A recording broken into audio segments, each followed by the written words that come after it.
Prosecution has laid out its case in court today as well, arguing the investigation points to a larger criminal conspiracy involving Sia and Chetan.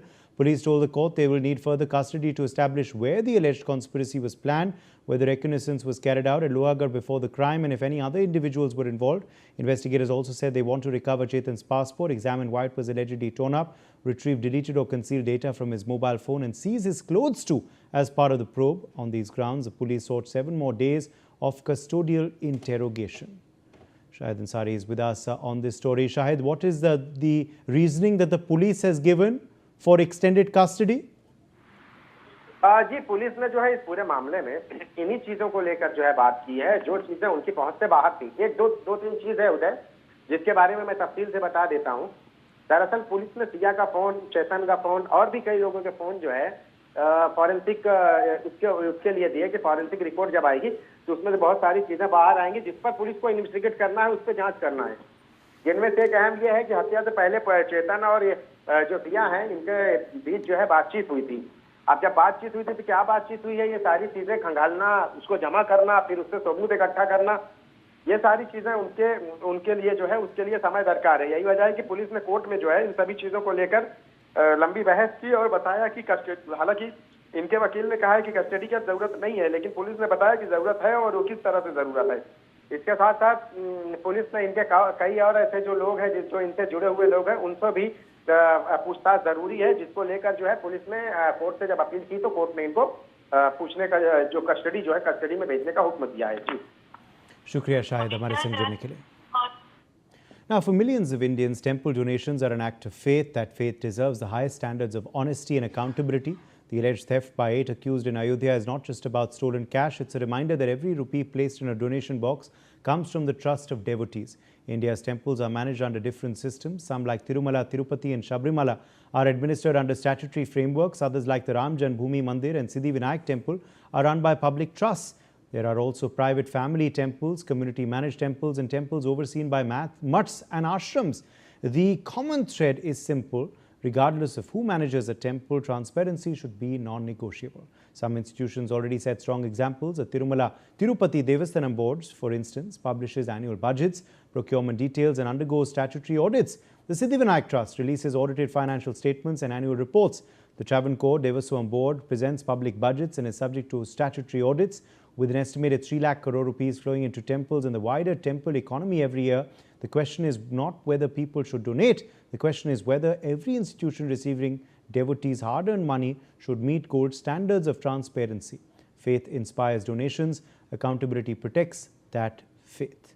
Joining us live, Dr. Sharat Kohli, senior economist. Himanshu Bhatt, senior journalist, joins us live. Dr. Nisha Nujumuddin, public policy expert, is also with us. Yuvraj Pukharna, senior journalist, also is joining the broadcast. Dr. Kohli, let me make a start with you first on what lessons should be learnt from this scandal that has erupted in Ayodhya. Well, good evening, Uday, to you, my fellow panelists and the NewsX viewers. I would request Dr. Nisha to mute because the voice is coming back to me. The voice is echoing. Thank you, Dr. Nisha, and I'm sorry for pointing that out. You see, I think this is tarnishing the image of temples, the way temples are run, the way temples are managed. It's a question of faith. It's a question of belief. It's a question of devotion, and that is something which is very, very close to your heart. When something is very close to your heart, it's not a matter of how much money went. Well, you can imagine from a daily collection of 8 to 10 lakh rupees at Ayodhya temple, after this came out over the last few days, the collections have come down to about 80 to 90,000 per day. So people are now hesitant. In fact, not just this, I came to know from some of the other temples as well, which I don't want to name here. The collections have come down because this erodes the faith that people have. Although, you know, if you go by the Hindu traditions and the followings, once the money is given to the temple, you know, the person devoting doesn't look back at it. You know, from there it's gone. But then obviously you would not want to see something like this happening. I mean, something that one devoted, suddenly you come to know one fine day, you know, somebody has swindled away. I think that's not what you would want. So this is a huge question mark. And I feel going forward, this should be taken as a lesson from the leaf, apart from putting behind bars all the accused. This was a teamwork, as I came to know. One of the incidents said that they used to walk up to the washroom because while going to the washroom, there was no checking. And in the washroom, there was a place to keep cash. I'm shocked that you can keep cash and wash. What kind of washrooms were these where you've got places where you've got lockers in the washroom? Have you got almirahs in the washroom? What kind of, are these supposed to be public washrooms? Even if they are staff washrooms, I haven't heard of staff washrooms having almirahs and cupboards to keep your stuff. That's not a typical washroom. So there was obviously a huge conspiracy. I think the way to look at it going forward, because what has happened, I'm sure the accused will be brought to books over a period of time. But I think now is the time when, a part of me is an auditor also. I'm a chartered accountant, and a part of me is into audits as well, Uday. I can tell you this time that temples should be run like corporations, at least from an accounting perspective. No, not from the way they are operated, of course, but from an accounting, because you cannot have people coming from reference, using Sifarish. Okay, keep this as a cashier. He's very good at counting. He's my nephew. The nepotism and references in temples should be done away with. No people involved in counting should be connected with any of the trustees or members. That's take one. Take two is to run it like a corporation as far as the accounts and finance are concerned. Stricter monitoring of CCTV cameras, cross checks when any person is stepping out for washroom or whatever reason. He should be thoroughly frisked. And by the way, frisking is a rule. I stay in one of the societies in Gurugram. Even when the maids walk out of the society, they are frisked by lady guards. So I thought that's a very simple situation. When we pay her salary, one of the days we paid her salary in cash, I got a call from the security at the gate that this lady is carrying so much of cash.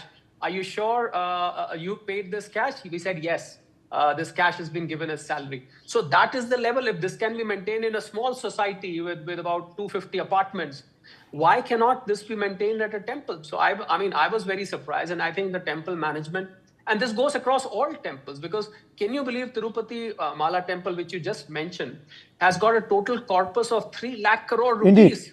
Indeed. Well, that's a lot of money. You can imagine. Yes. You can imagine the kind of money which moves in. So I think it's a time that a lesson should be taken Absolutely. from this. And going forward, this should not be repeated. And the faith of devotees has been shaken when such a scandal comes, Himanshu Bhatt, particularly when it comes to Ram Janmabhoomi, a temple that has been fought for so many years and decades before it finally came into fruition after the Supreme Court order. Himanshu, what lessons does this entire episode teach us?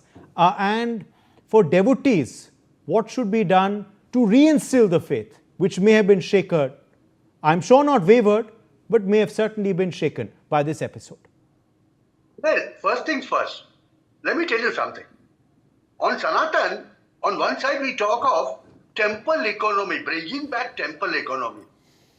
And on the other side, such an incident happens, it gives you, it opens your eyes. And you have to do only simple things. As Kohli said, very simple things. In a 250 apartment residence house, you frisk a guard.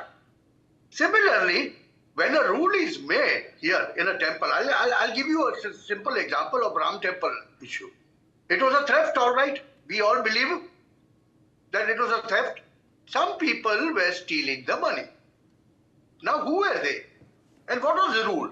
The rule was a person who goes for counting of the cash must not have any pockets either in their shirts or pants or anywhere. Kurtas or pajamas or whatever they are wearing. Why was it that one driver who was having an SS everywhere was carrying pockets there? What was he doing there? So, the punished people should be punished. They will be punished. It will be a lesson. And you set an example that again you don't do with the faith of the majority community. That's one thing. The second thing which comes to my mind, very simply, is prepare a simple but a stringent law and adhere to it. Adhere to it. That is most important, because what's been happening is, we keep on saying temples are, our faith, symbols of our faith. And, at times we trust people so very easily without any guarantees. Even a trustee of a temple should not be allowed inside when the cash is counted if he has pockets in his clothing. Now that should have been done, but that was not done. And now we are making a hue and a cry about it. See, it's something like this. The faith is shaken. It's been happening so many ways, Yes. in a different manners. Either be it in Sabrimala temple, be it in Tirupati temple, or be it somewhere in Jammu and Kashmir temple. Now that was another kind of theft, which a chief minister of Jammu and Kashmir was making. That using the shrine money to pay his government. He did that for so many years. Why was there no hue and cry there? Here it is very obvious that a few people were trying to steal the money which was meant for the social goodwill. It's as simple as that. It's as simple as that. Absolutely. It's not individual money. No, absolutely. Absolutely. A crime has been committed, certainly. I will get in Dr. Nisha Nujumuddin as well, because Dr. Nisha, the fact is that there is a huge temple economy and there is huge scores of money that go into it. Surely, there needs to be transparency, there needs to be propriety, there needs to be, a proper system.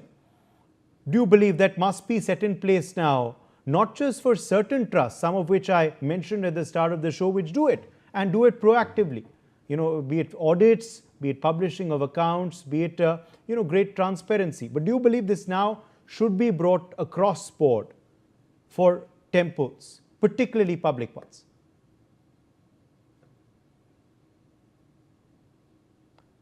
Dr. Nisha, can you hear me?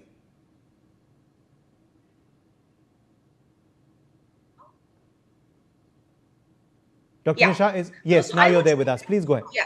So I would say that temples are always symbols of faith, culture, and service. And transparency is not anti-religion; it is rather pro-devotee. So now financial accountability, transparency, and the religious freedom, they can coexist, and in fact, they should coexist. And now, as far as Indian Constitution is concerned, the Constitution protects belief, the law protects trust, and good governance protects both. Which means good governance is the best form of temple protection. And now, when there is an audit, it means that we are actually protecting our own faith. Now, faith also deserves transparency. Faith cannot be just like that looted, right? So now, when there is a proper transparency and accountability, automatically it strengthens every religion. See, I am not a Hindu, but being a Muslim, I do also visit temples. So doesn't mean that devotees, they do come there with a lot of devotion, and the donations, whatever the devotee is offering, there are sacred donations for certain purpose. So this cannot be deviated, or these funds just like that. So higher the faith, the higher the fiduciary responsibility has also to be there, because every rupee that goes into the hundi, it carries a prayer. So that is why it said that trust is the biggest asset of any temple. Now, talking from the different perspectives, I would say that from a policy perspective, or a policy reforms, what we need to do for such kind of issues to prevent that this doesn't happen as such is, one is there should be an annual independent audit that can help to a greater extent. And now they can also be an online donation dashboard. They can be a public, disclosure of all these audited accounts as well. And these days, if you see, people give manual receipts. So we can also go for a digital receipts and a CCTV in the counting rooms. Of course, there are CCTVs, but many a times people are manipulating it also. So let there be a proper check on that also. And they can be a social audit, they can be a whistleblower protection, because stronger action after due process where wrongdoing is established, right? This is very, very important. In spite of having Article 26, in spite of having all this, still, why all this is happening? It makes us think, that this is really causing a lot of issue to the who really come there and offer a lot of prayer. So as the previous panelist was talking from the economic perspective also, I really felt that these temples largely they collect a lot of money, and these lot of money are not just in lakhs but rather in crores. When they are being diverted for diverted for purposes that are not at all accounted, automatically India as a country, we lose faith. The people lose faith in even religion. And where are we heading to? What kind of lessons are we showing to the people across the world? So this cannot be the case, right? So we need to make sure that the temple donations or the temple assets are properly managed. And you need to understand this is not a debate or topic just about one temple or one religion. It is about the governance of Yes, public it domain. should be for all religious How institutions. people It should be for all religious institutions. Absolutely. Yuvraj Pokarna, please come in here. Yuvraj Pokarna, come in here on this entire episode. What the learnings are, what we need to perhaps now put in place to ensure that this doesn't repeat, not just in Ayodhya but in any other parts of the country. Yuvraj, this of course pertains, to a temple economy, as I said earlier, where over 3 lakh crores are donated annually in good faith by people, some of whom can't even afford to donate, but yet do it. So, namaste, Uday, and everyone in the panel. First of all, I wish to start with the temples. The temples have long been an epicenter of the Hindu society, and economy, spirituality, education, culture, crafts and artsmanship, and even matrimony were said to be centered around the temples. So, having said that, Ram Mandir is just not any temple. It is not just one of temple. It is germane to my astitva and my astha as a Hindu. So yes, I believe the time is right to have one autonomous Sanatan board which should function under cultural ministry, and I believe that it should not be only run by devotees or by the Sarkaris Babu. What government can have is, since Sanatan will be an autonomous board, so they can have an auditing accounting firm in the likes of KPMG, ENY, or any such of international repute. They can have a few chosen devotees. The board can have a few experts, as in one of the experts that we have, a foremost economist of India, Mr. Sharad Kohli. They can have a few selected bureaucrats, a few retired judges, but we need to have an autonomous board, because we cannot have one system for Ram Mandir and entirely another system for Shirdi Sai Baba Mandir. And this is bound to happen. This is imminent, because let me cut the chase. It is the buck stops at individuals. Even when an individual, a believer like me, sees 3 lakh crores or 10,000 crores, I mean, anybody is bound to lose his mind. And I believe integrity is relative. Nobody can vouch for integrity of, in fact, myself or anybody on the panel. So it is bound to happen. As my previous panelist said, we need to have a lot of security measures. And yes, last 10 seconds, it was a case of faith gone wrong, and now it is transformed to fraud and frenzy. And just because there was no frisking, now we'll have an FIR. So it is a case of 5F to me.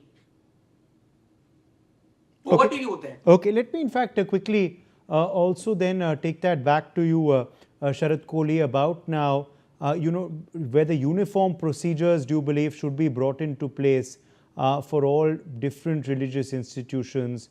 Should there be one, sort of company doing the audits, one, sort of procedure regarding the revelations, the incomes, the earnings that should be put out, or should, the onus be on each temple board, on each temple trust to reaffirm the faith of devotees themselves, perhaps after this episode, particularly? Well, I think, the structural existence of these religious institutions, temples, be it a masjid, be it a temple, be it a gurdwara, they are different, So maybe a universal rule may not apply to all of them, because the logistics are different. At some places, there is a hundi. At some places, there's a box. At some places, there are receipts being issued. But yes, as far as counting of cash is concerned, because something happened here because of cash counting. And, for me, as a finance person for last 35 years, checking this is not rocket science. This is so easy. We do something called cash trail. It's so easy to see that nobody swindles cash. It's very, very, it's easier than you can think. At least for me, I don't know. For somebody, it may sound very, very difficult that how to catch these people, how to keep an eye on these people, how to reconcile the daily collections, and so on and so forth. It may sound complicated, but it is not. I think the best thing that universally can be done, Uday, which may be slightly difficult to implement at this stage, because we have people from different strata of society coming, is only accept UPI payments.